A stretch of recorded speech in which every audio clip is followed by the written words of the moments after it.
नमस्कार, मैं हूं प्रवीण गौतम। दोस्तों, मध्य प्रदेश, राजस्थान और छत्तीसगढ़ में बीजेपी की जीत के बाद धर्म की राजनीतिक मार्केटिंग का खेल शुरू हो गया है और बीजेपी की जीत को सनातन की जीत बताया जा रहा है। यह दिखाता है कि देश की जनता को मूर्ख समझ लिया गया है, या यूं भी कह सकते हैं कि यह मूर्खता समाज में स्थापित हो चुकी है, जिसकी वजह से विकास की बजाय धर्म चुनाव में बहुत बड़ा फैक्टर बन गया है।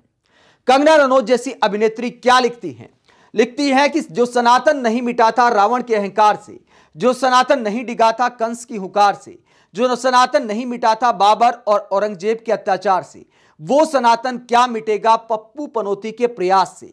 यानी राहुल गांधी का पप्पू कहकर मजाक उड़ा रही है कंगना रनौत। लेकिन कंगना रनौत जैसे लोगों से एक सवाल है। कंगना रनौत का गृह राज्य है हिमाचल, वहां पर बीजेपी हार गई थी, कांग्रेस जीत गई थी, तो क्या वहां पर सनातन हार गया था? इस तरह पार्टियों की हार जीत से सनातन को जोड़ना सरासर सनातन का अपमान है। कांग्रेस में भी बहुत सारे ऐसे नेता हैं जो सनातन को मानते हैं, लाखों ऐसे समर्थक हैं जो सनातन को मानते हैं।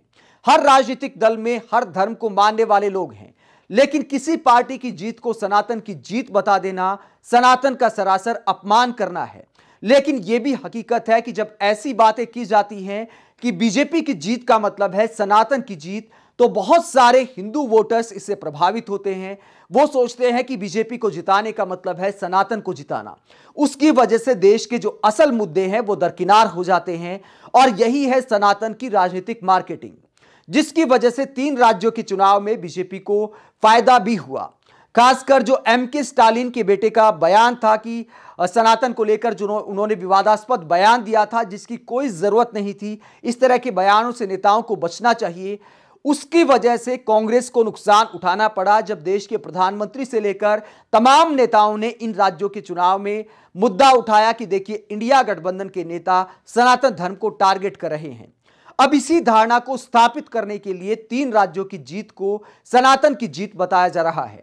तो ऐसे नेताओं से सवाल है, कंगना रनौत जैसी अभिनेत्री से सवाल है कि जब कर्नाटक में हारे और हिमाचल प्रदेश में हारे और भी कई राज्यों में हारे, दिल्ली में हारे, पंजाब में हारे, तो क्या सनातन की हार कहेंगे इसको? किसी भी पार्टी की हार जीत को धर्म से जोड़ना धर्म का अपमान है। लेकिन अफसोस कि हमारे देश की राजनीति इसी तरह की होती जा रही है। आप धर्म को राजनीति से ऐसे जोड़ने पर क्या सोचते हैं? कमेंट बॉक्स में अपनी राय जरूर दें। अगर आप हमारी पत्रकारिता को पसंद करते हैं तो थैंक्स के ऑप्शन का इस्तेमाल करें, वीडियो को लाइक करें, चैनल को सब्सक्राइब करें। नमस्कार।